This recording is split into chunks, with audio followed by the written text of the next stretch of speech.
So with continued growth comes increased demand on infrastructure, city services, and long-term planning. As North Augusta continues to grow, how will you ensure infrastructure, public services, and community input keep pace with development decisions? And that question will start with Ms. McCauley. Growth and development were not one of the main concerns when I first ran for city council. However, once I was on city council, we recognized early that growth would become one of the biggest issues facing North Augusta. So we started taking steps. One of the biggest things we did was bring departments together for a 10-year planning discussion, so each department could identify their needs based off infrastructure, staffing, equipment needs. The planning helped us guide decisions involving roads, utilities, public safety, and our budgets. I supported the apartment moratorium because I believe we needed time to evaluate the growth. I also supported impact fee planning so new development helps support the infrastructure it relies on. We also worked on major sewer and infrastructure improvements, including the interceptor line at Clay Street Pump Station. Moving forward, I think community input is important. I want to continue having open conversations through meetings, better website and social media announcements, and by staying available and responsible through emails and phone calls. I will always work hard and make myself available to find solutions to these concerns. Thank you. Mr. Buck? So I've been saying this over and over about us planning for future growth, just like Ms. McCauley said, we meet on a yearly basis and we plan out 10 years ahead. And something else that we recently did is we had a capital sales project. These are the projects that are coming online. A lot of these has to do with infrastructure. We took our advice from our directions, hey, this is what's coming. And so we took their advice and this is what we put down on paper.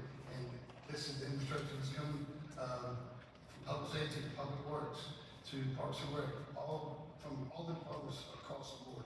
So we have been planning and we will continue to plan to help ensure that this community moves in a better place forward and leaves it brighter today than it was yesterday as well.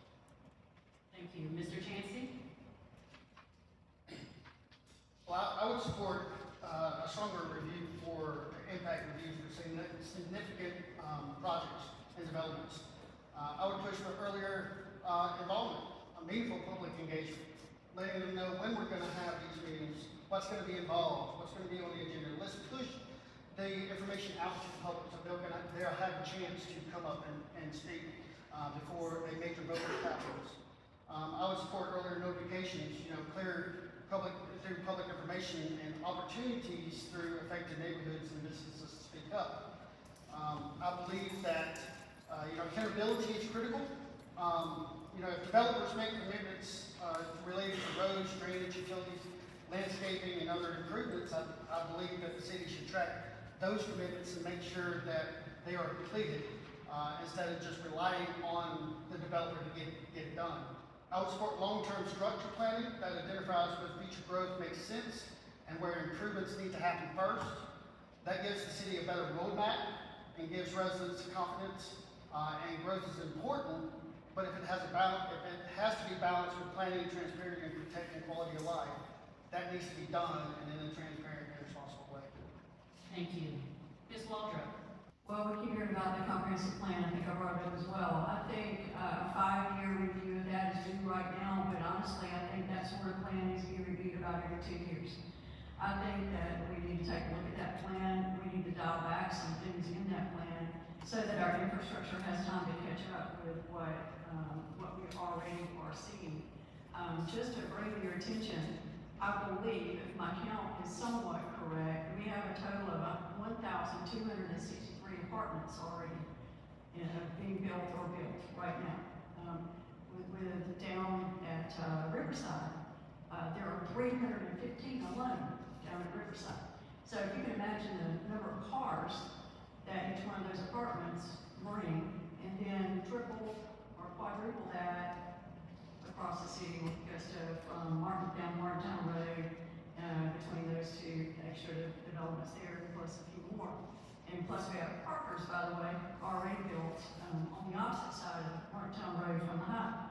So I would say definitely a moratorium on apartments that last more than 2 years. I think we need to immediately extend that to a decade, maybe even further out. I think we need to build out our infrastructure We need to, by the way, do you know that an animal shelter is considered infrastructure in many municipalities across the United States of America?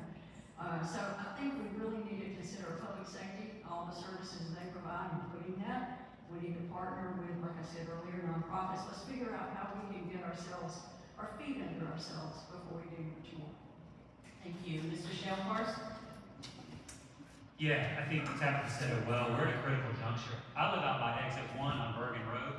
My life is about to fundamentally change with apartments. If you live near Monterey's on Martintown, your life is about to fundamentally change. If you live at exit 5, those apartments are going to change traffic as well. And I'm by the river, as Tabitha said. You know, we think about this. We also have the Horse Creek wastewater treatment plant that we're coming up against capacity. And so we have to slow down. And the moratorium on multifamily was the right move. However, I don't believe we can keep that forever. And it's because we live in a great town, and great towns' populations increase.